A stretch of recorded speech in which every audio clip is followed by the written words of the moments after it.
Hi students, welcome in the online classes of DV School. As you know, in the class 7th G Science, we are on the chapter 8, Transportation in Plants and Animals.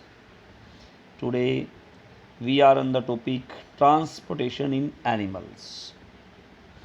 In higher animals, including human beings, there is a circulatory system for transportation of different substances. These include digested food, oxygen, carbon dioxide, excretory waste etc. तो इनमें ये सभी होता है.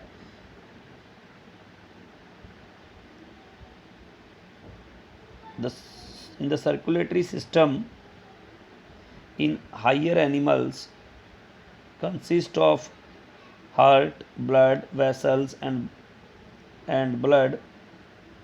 Let us discuss dam detail. जो बड़े animals होते हैं उनके सर्कुलेटरी सिस्टम में हार्ट्स, ब्लड वेसल्स और ब्लड ये सभी होता है. इनको हम डिटेल में पढ़ेंगे. ये पूरा डायग्राम आपको दिखाया गया है यहाँ देखिए. ह्यूमन का सर्कुलेटरी सिस्टम ऑफ ह्यूमंस, ये डायग्राम आप एक बार अच्छे से देखेंगे इसको. ओके, अब इसको हम डिटेल में पढ़ेंगे. First is heart.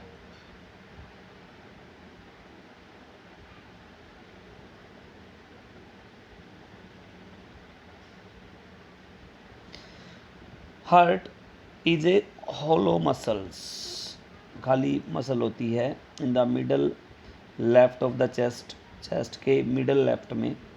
The that pump blood to different parts of the body, जो ब्लड को पंप्स करता है और कहाँ भेजता है, अलग अलग अंगों पर. A muscular wall called septum divides the heart lengthwise into the left and the right side. जो एक मस्कुलर वॉल होती है, दीवार की तरह होती है, सेप्टम बोलते हैं उसको, जो हार्ट को दो हिस्सों में बांटती है, लेंथ वाइज लेफ्ट और राइट साइड में. The valve divide each side into two chambers.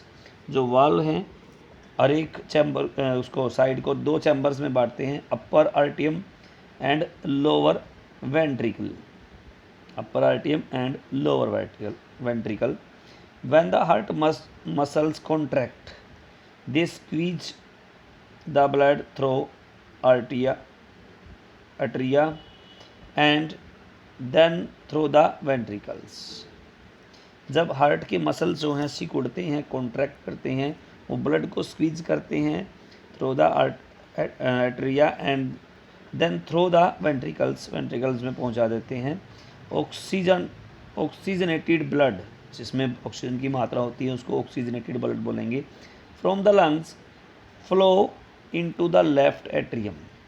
जिस ऑक्सीजनेटेड ब्लड जो है लंग से लेफ्ट एट्रियम में फ्लो करता है and then to the all parts of the body, तब उसे शरीर के बाकी अंगों में भेज दिया जाता है. डी ऑक्सीजनेटेड ब्लड, जिसमें ऑक्सीजन जो दूसरे अंग हैं वो ऑक्सीजन सोख लेते हैं, फिर उसको डी ऑक्सीजनेटेड होता है, उसमें ऑक्सीजन की मात्रा नहीं होती. रिटर्निंग फ्रॉम द बॉडी से वापस भेजा जाता है. Flow into the right atrium, उसको कहाँ पर, राइट एट्रियम में भेज दिया जाता है. And then goes to the lung for oxygenation, और फिर कहाँ पर, लंग्स में भेज दिया जाता है ऑक्सीजनेशन के लिए. दोबारा उसमें ऑक्सीजन प्रचुर मात्रा में भेज दी जाती है लंग्स के द्वारा.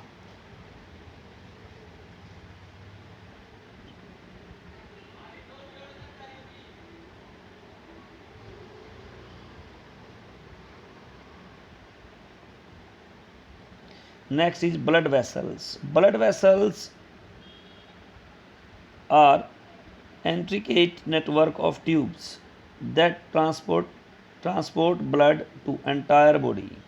ब्लड वेसल्स एक बहुत जाल टाइप का नेटवर्क होता है ट्यूब्स का, जो ब्लड को ट्रांसपोर्ट करता है पूरे शरीर में. Blood moves to all parts of the body through these blood vessels. जो ब्लड है हमारा वो पूरे सभी पार्ट्स में मूव करता है इन ब्लड वेसल्स के द्वारा ही. Blood vessels are of 3 types. 3 तरह की ब्लड वेसल्स होती हैं, arteries, veins and capillaries. Arteries, veins and capillary.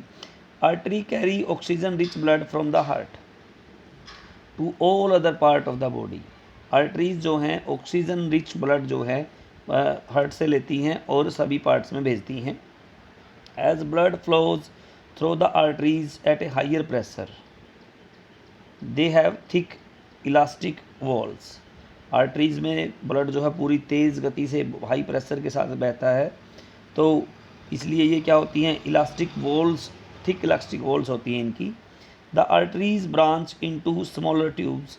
Arteries की आगे छोटी ब्रांचेज होती हैं, smaller tubes, known as capillaries. इनको क्या बोला जाता है, capillaries. When they enter the different organs of the body. तो जो ब्लड है वो कहाँ पे एंटर किया जाता है, जो आर्टरीज़ हैं वो जो अंगों से जोड़ी जाती हैं वो किसके द्वारा जोड़ी जाती हैं, कैपिलरीज के द्वारा। उनकी स्मॉलर ट्यूब्स होती हैं, ब्रांचेज होती हैं एक तरह से। These capillaries come together to form veins. इन कैपिलरीज को इकट्ठा मिला करके क्या बनाया जाता है, वेन्स बनाई जाती हैं।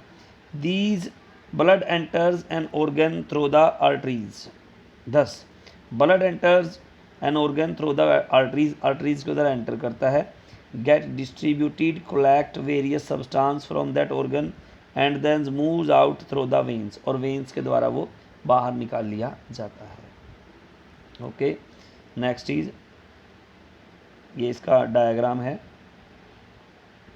Arteries, capillaries and veins. Arteries blood पहुंचाती हैं, कैपिलरी अंगों से जोड़ती हैं, और जो ब्लड वापस आता है वो वेन्स के द्वारा आता है।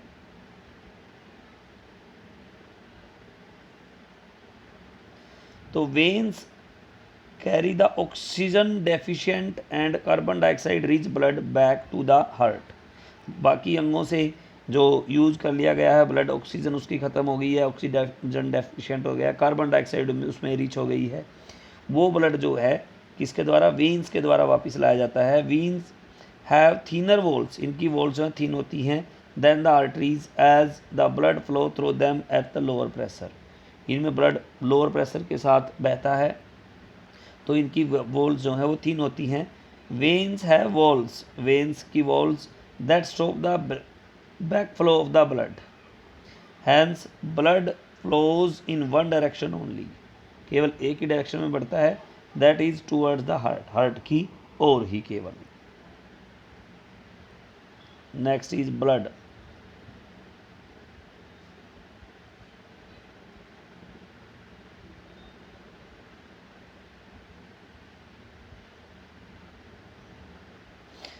Blood is a fluid medium that helps to transport different materials throughout the body. Blood एक लिक्विड मीडियम होता है जो ट्रांसपोर्ट करता है अलग अलग और मटेरियल्स को भी पूरे शरीर में। It is made up of two components, ये दो कंपोनेंट्स का बना होता है। The cell component that include RBC, red blood cells, WBC, white blood cells and blood platelets. Number 1 जो इसका कंपोनेंट होता है उसमें क्या क्या होता है, RBC, red blood cells, white blood cells, WBC और blood platelets. Then the liquid component called the blood plasma. दूसरा क्या होता है, ब्लड लिक्विड कंपोनेंट होता है उसको बोलते हैं blood plasma. Let us know the little more about these different components of the blood. आइए थोड़ा और डिटेल में इन कंपोनेंट्स के बारे में जानते हैं। First one is RBCs। RBCs are cells containing the protein muscle molecule haemoglobin. RBCs में क्या होता है, वो सेल्स होते हैं जिनमें हीमोग्लोबिन होता है, प्रोटीन मोलिक्यूल हीमोग्लोबिन होता है। You already known that the haemoglobin transport oxygen to the different parts of the body. आपने पहले ये पढ़ा है कि हीमोग्लोबिन जो है वो क्या करता है, ऑक्सीजन को डिफरेंट पार्ट्स शरीर के अलग अलग अंगों में व हिस्सों में पहुंचाता है।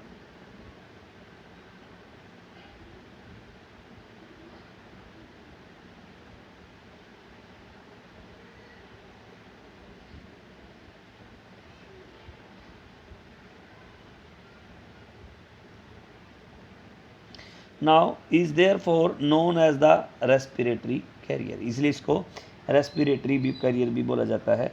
Blood is red in colour due to the presence of haemoglobin. Haemoglobin की प्रेजेंस के कारण ही ब्लड रेड कलर का होता है। Now next is WBC, white blood sales.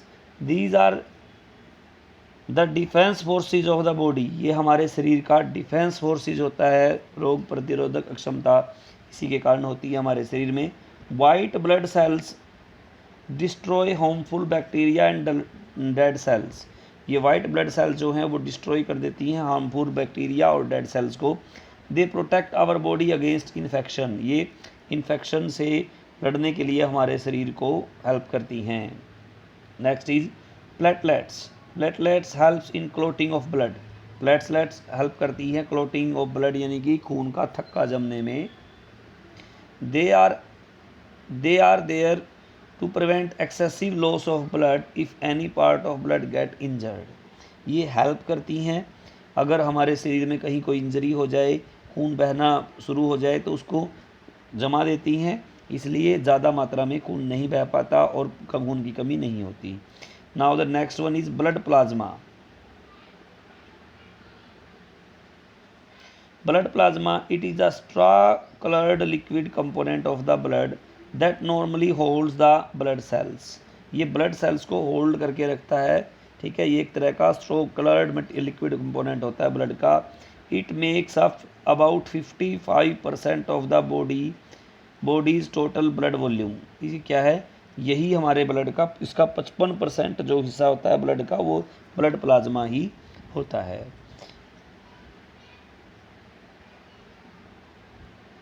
Okay आज हम यहीं तक पढ़ेंगे। आज के टॉपिक में से you have to frame 5 to 7 questions and answer them and share with me on my WhatsApp. Okay, be at home, be safe. Thank you so much.